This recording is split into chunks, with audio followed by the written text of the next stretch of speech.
Rio, em São Paulo e em Brasília, o CCBB recebe uma retrospectiva da obra do diretor italiano Michelangelo Antonioni.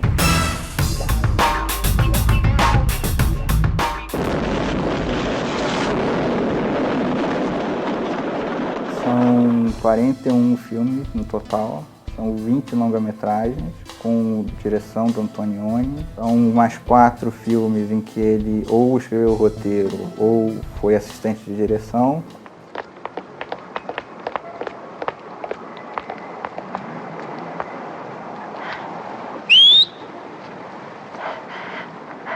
Você tem que tentar ver o Antonioni para fugir do clichê um pouco, né? Com o Antonioni você sempre fala da comunicabilidade dos filmes da trilogia, Aventura, Noite, mas o Antonioni tem filmes em que você não consegue colocar nessa fórmula, né? Você tem filmes do Antonioni que são puramente sensuais, a identificação de uma mulher, Eros, Além das Nuvens. Você tem filmes do Antonioni que são experiências com a cor, né? Que é o Mistério de Oberwald, o Deserto Rosso. Ele tem filmes que tem a ver com a questão da imagem. Blow Up é um filme que é sobre o que está por trás da imagem, o que está ali entre a imagem que a gente muitas vezes não vê, né?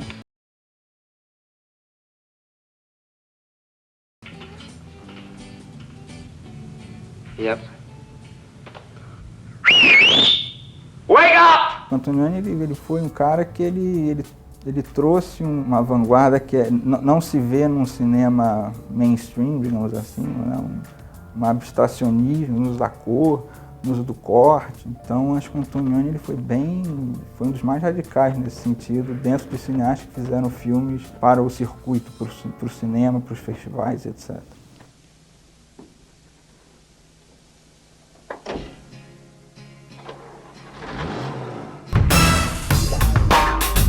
O Museu de Arte Sacra de São Paulo recebe a mostra Silencio, da artista plástica e joalheira Elise Steca. Com curadoria de Paula Alzugaray, a mostra busca resgatar os aspectos xamânicos da arte e promover o encontro com seu lado sagrado. Dá uma olhada.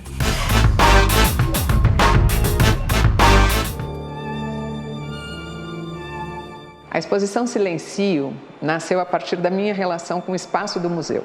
Eu sou frequentadora do museu há muito tempo e eu tenho um sentimento muito forte com relação a esse prédio, a esse espaço dentro da cidade de São Paulo.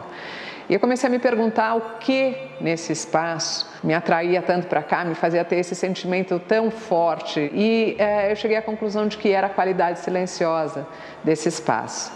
Mas fora isso, ele tem uma qualidade subjetiva de silêncio, que é a temática. Que é a temática sagrada, que é a temática de adoração e de relação específica com os objetos de elevação que existem aqui. E eu comecei a pensar nos materiais que fossem silenciosos, no vidro transparente, nos metais brancos, nas pedras que são misteriosas, como a pirita, a calcita, são pedras num limite de material. Os objetos da exposição Silencio reúnem qualidades de duas linguagens, a escultura e a joalheria. Sustentação, peso, leveza, densidade. Essas qualidades vão ser manejadas e equacionadas pelas habilidades que a artista traz da joalheria. O meu processo criativo ele é muito pautado pela transposição da ideia num objeto. Eu acho que o objeto ele tem que ser poderoso como a ideia. Ele é um trabalho mínimo no sentido de que ele não tem nada que não seja fundamental para o trabalho, que é se permitir silenciar frente ao poder de um objeto, frente ao poder de uma matéria, frente ao poder da natureza. Por isso, esses materiais, sobretudo o mercúrio, o vidro e também as formas que eu usei, que de alguma maneira lembram um laboratório, lembram essa parte de alquimia, eles são extremamente transformadores e alquímicos. É uma qualidade própria da arte contemporânea de somar e atravessar linguagens, criando um novo universo e uma nova linguagem. projeto Língua Afiada promove ciclo de palestras com autoras premiadas e críticas literárias. Esse tema das escritoras mulheres é uma questão que vem me acompanhando há umas décadas. Eu ainda muito nova me meti a investigar se haveria ou não escritoras no século XIX no Brasil. E aí foi uma grande descoberta quando eu vi que já havia sim escritoras, que as obras tiveram circulação.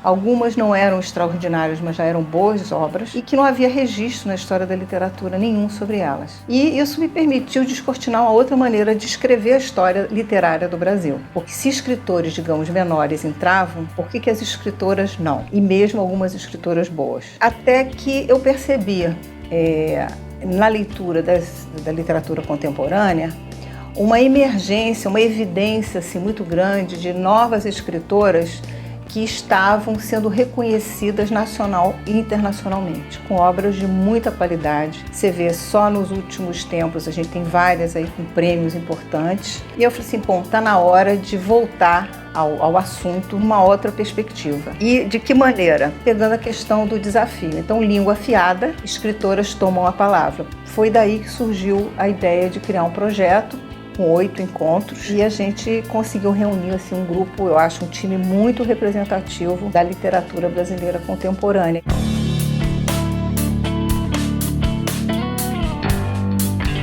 A gente vai abrir com a Nélida Pinhon, que eu acho que ela é uma baliza assim, da possibilidade de construir uma vida na literatura, pela literatura. Então esse evento tem esse caráter, digamos, de uma política literária inclusiva. Então eu acho que toda oportunidade que se tiver para falar de quem são as nossas autoras, para elas serem respeitadas, ouvidas, lidas, toda oportunidade como essa é essencial.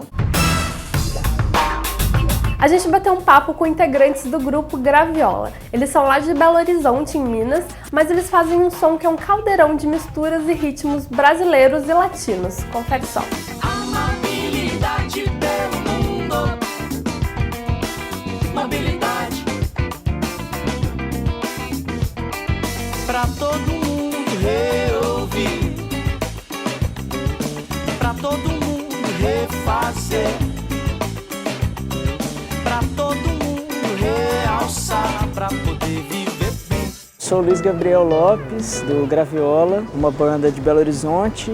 A gente tem 12 anos já de caminhada, 6 discos lançados agora em 2016. A gente lançou o Camaleão Borboleta, que é o 6º disco. É um disco que fala de transformações, assim, essa própria ideia do nome, né, do camaleão borboleta, serem 2 animais de poder, né, de transformação, que sintetizam um pouco essa ideia de movimento das coisas, de modificação constante mesmo, que tem a ver um pouco até com a trajetória da banda, né, ao longo desses 12 anos. Já teve muitas mudanças, assim, tanto na formação da banda, quanto nas referências, que vão sempre caminhando no nosso som.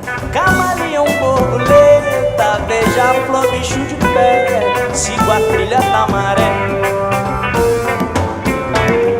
Girassol azul piscina, com recheio de maçã. Sou um peixe voador, caranguejo feminino, embriagado de mar. E aí tem coisas de muitos universos, assim, desde a música instrumental, do jazz, até a música mais experimental, até a canção popular brasileira, até a música de massa mesmo. Eu trago ali na percussão a coisa mais afro-latina. O Bruce e o Bruno, baixo e batera, tem uma coisa muito do jazz também, assim. O Henrique, que é de uma banda chamada Conile, que é afrobeat, que já leva para um outro lugar também. O Zé e o Luiz têm as influências deles, assim, né, como cantautores também, linguagem de guitarra. Então é uma mistura disso tudo, assim, né, das influências das individualidades ali que somam num conjunto. E o teu sono agora está horas além. Quando é que você vem viver comigo? Quando é que você vem viver comigo?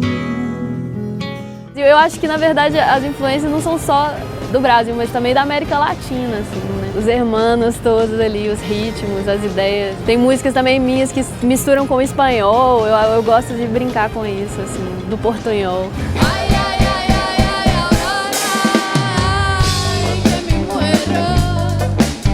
Si no te cubro